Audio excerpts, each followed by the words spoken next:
नमस्कार। एक बार फिर से चुनावी महासंग्राम की तैयारी हो रही है और इसमें जो भी दावेदार हैं वो तमाम तरीके से अपने अपने स्तर से इस बार के चुनाव को लेकर के अपनी बात रख रहे हैं। हमारे साथ एक ऐसे व्यक्ति हैं जो कि इस बार के सारण शिक्षक निर्वाचन का जो चुनाव होने वाला है उस चुनाव की जोरदार तरीके से तैयारी कर रहे हैं।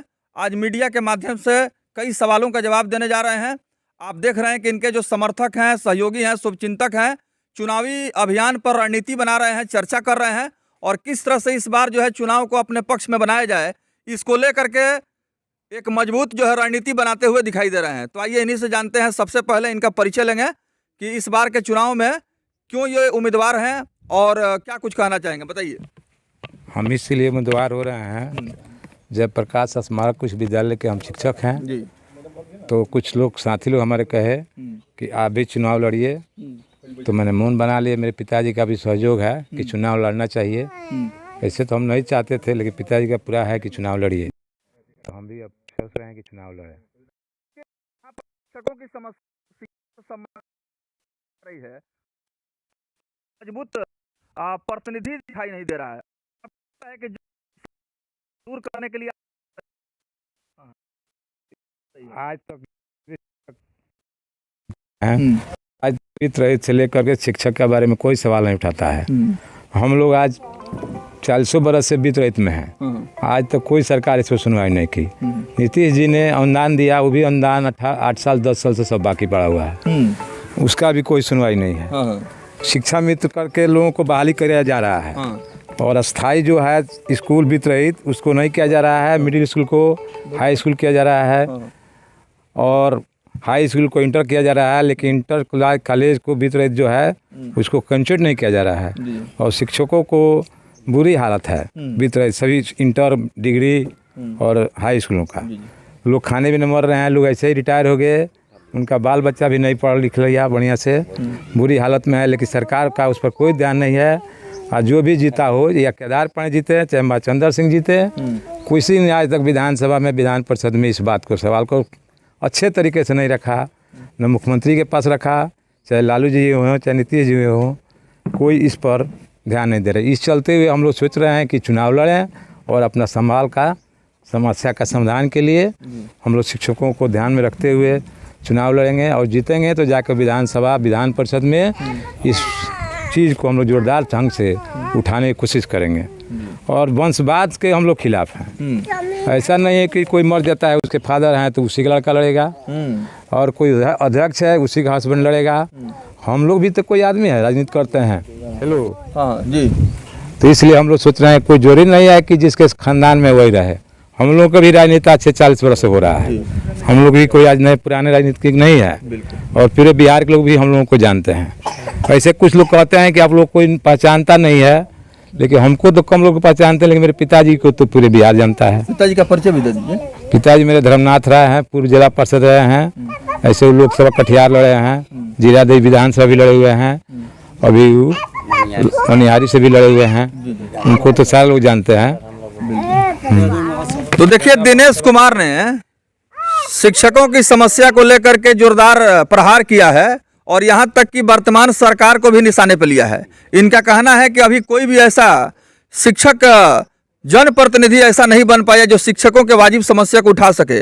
और आज पूरे बिहार में बीत रही शिक्षकों की स्थिति क्या है यह किसी से छिपा नहीं है, क्योंकि बीत रही शिक्षकों के उत्थान कल्याण के लिए या बीत रही शैक्षणिक संस्थानों के आगे बढ़ाने के लिए जो सरकार के तरफ से जो सकारात्मक प्रयास होना चाहिए उस प्रयास का अभाव दिखाई दे रहा है। ऐसे में जो एक वंशवाद हावी रहा है कि नेता का बेटा नेता, नेता का बेटा नेता, नेता के बेटी नेता, इस तरह से लगातार जनरेशन टू जनरेशन, पीढ़ी दर पीढ़ी जो है इस तरह का चल रहा है। और ठीक वही काम हो रहा है जो काम बाप ने किया वही बेटा ने किया, कोई बदलाव नहीं हो रहा है। इसको लेकर के इन्होंने जोरदार प्रहार किया है और साफ तौर पर कहा है कि यह वंशवाद अब मिटने जा रहा है। अब जो लोग इस योग्य होंगे उनको चुना जाएगा और समस्या दूर होगी। तो ऐसे में लगता है कि इस आवाज को पूरे क्षेत्र के शिक्षकों में एक अच्छा मैसेज जाएगा, मतदाताओं में अच्छा मैसेज जाएगा। और 5 जिलों का हम लोग दौरा किए हुए हैं और फिर 15 फरवरी के बाद मेरा जोरदार दौरा शुरू होगा। 15 फरवरी के बाद हमको पालगंज, मोतिहारी, छपरा सब जगह घूमेंगे और अपना चुनाव लड़ने की तैयारी जोर पर होगा। तो देखिए, दिनेश कुमार ने आज ऐलान कर दिया है कि सारण निर्वाचन चुनाव की जो गहमा गहमी, शिक्षक चुनाव की जो गहमा गहमी है, उस शिक्षक चुनाव को लेकर के इन्होंने पूर्ण रूप से अपने आप को माइंड मेकअप कर लिया है कि हर हाल में बदहाल व्यवस्था को सुधार देना है। और ऐसे में मतदाताओं का अगर भरपूर आशीर्वाद मिला तो निश्चित रूप से एक नया इनकलाब आने वाला है। हमारे साथ धर्मनाथ राय हैं, जो परिचय का मोहताज नहीं है। कई मुद्दों पर बेबाक राय रखते हुए इनको मीडिया के माध्यम से भी देखा गया है, और राजनीतिक अनुभव की बात करें तो काफी लंबा तजुर्बा इनके पास है। तो ऐसे में हम कह सकते हैं कि इनका मार्गदर्शन दिनेश कुमार को काफी मजबूती प्रदान कर रहा है। क्या कहेंगे धर्मनाथ जी? ठीक है, जब इन लोगों का बेटा जो है, अरे नीतीश कुमार जी का तो बेटा है ये नहीं है, अब बेटा है तो वो है सो पागल है, और है सो उसको भी एमएलसी बना देते तो हम अपना बेटा को नहीं लड़ाते, लेकिन अपना बेटा अगर काबिल उनका है तो यहाँ लड़ा दें।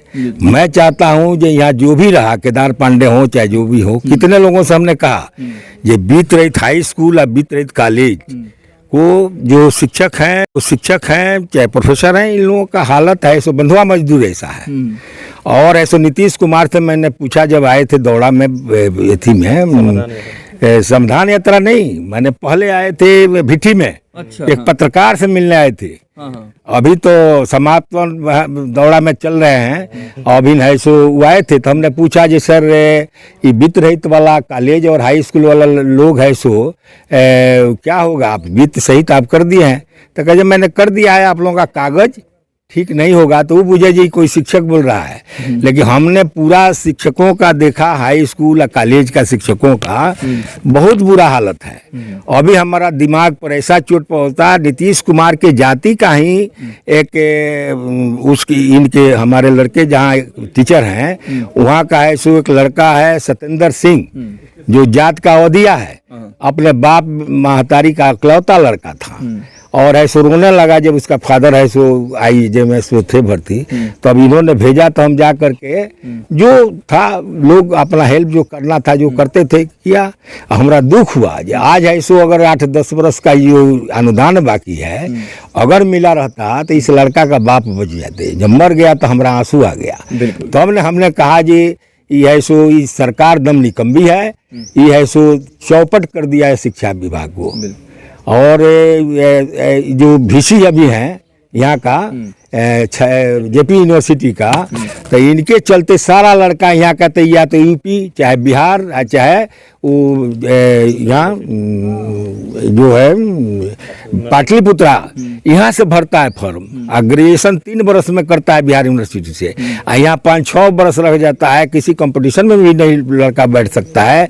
हम इसलिए रिक्वेस्ट करेंगे यहाँ के गार्जियनों को, ये कुछ भी यूनिवर्सिटी रहे, जब तक ले VC रहेंगे, जब तक ले राज्यपाल रहेंगे, जब तक ले मुख्यमंत्री रहेंगे, यहाँ का शिक्षा नहीं सुधरेगा। और मैंने कहा जब आए थे दौड़ा में चंद्रशेखर जी शिक्षा मंत्री, तो मैंने फोन करवाया, डेलीगेशन दिया है सो शिक्षकों का, और उन्होंने बात किया वहाँ आनंद किशोर से। तो उन्होंने कहा जी सर, वो कहे जो पैसा रहते हुए 8-9 बरस का ही क्यों कॉलेज और हाई स्कूल का पैसा बाकी है। तो उन्होंने कहा जी सर है सो शिक्षा जो है DCO का नाम है DO जिला शिक्षा पदाधिकारी अपना रिपोर्ट नहीं देते हैं, इसके चलते रोका हुआ है। तो उन्होंने कहा शिक्षा मंत्री ने जी अगर आप लोगों का पेमेंट रुक जाए अफसरों का तो क्या होगा 1 महीना का। लेकिन उन्होंने कहा जी, तब उन्होंने आदेश दिया कि आप ऐसे एक आदेश एक लेटर निकाल दीजिए, जो कोई भी शिक्षा पदाधिकारी 1 महीना के अंदर रिपोर्ट नहीं देता है, उस सब का अनुदान नहीं मिलता है, तो उन लोगों का पेमेंट रोक दिया जाए उन लोगों का। तो ज्यादा मार पड़ी है शिक्षा व्यवस्था पर, और शिक्षा व्यवस्था एक तरह से चौपट हो चुकी है। इसी व्यवस्था को सुधारने के लिए धर्मनाथ राय दिनेश कुमार को मैं चाहता हूँ जो मुख्यमंत्री जी, शराब तो खराब है, लेकिन जो बिहार एथी में छपरा और सिवान में लोग मरे हैं उनको परिवार को अनुदान दिया जाए, यह सुविधा है। और नहीं तो इसका आप तो ये मन समझिए जो मेरा लड़का बच्चा है नहीं, वो सबका लड़का बच्चा है रो रहा है, वो सबको अनुदान मिले, और ये वित्त रहित वाले के भी अनुदान दें, और नहीं तो इन लोगों का पेमेंट कुछ बांध दें। जो है सो सबसे तेज लोग बर्बाद हो रहे हैं, उनका लाइफ चौपट हो रहा है। आज खंड लागू किया है पुराना पेंशन वो दें, जो बुद्धिजीवी वकील हो चाहे प्रोफेसर हो, वो अगर वकीली प्राइवेट भी करते हैं तो उनको है सो पेंशन दिया जाए। चलिए बहुत बहुत धन्यवाद। क्षेत्र से शिक्षक जो स्नातक नहीं, शिक्षक शिक्षक निर्वाचन क्षेत्र से दिनेश राय जो चुनाव लड़ने जा रहे हैं, सिवान, छपरा, गोपालगंज, मोतिहारी सारे जगहों के जो शिक्षक हैं उनको जिताने का मुंड बना लिया है और जरूर सिवान से जीत करके जाएंगे। चलिए आप सभी का बहुत बहुत धन्यवाद।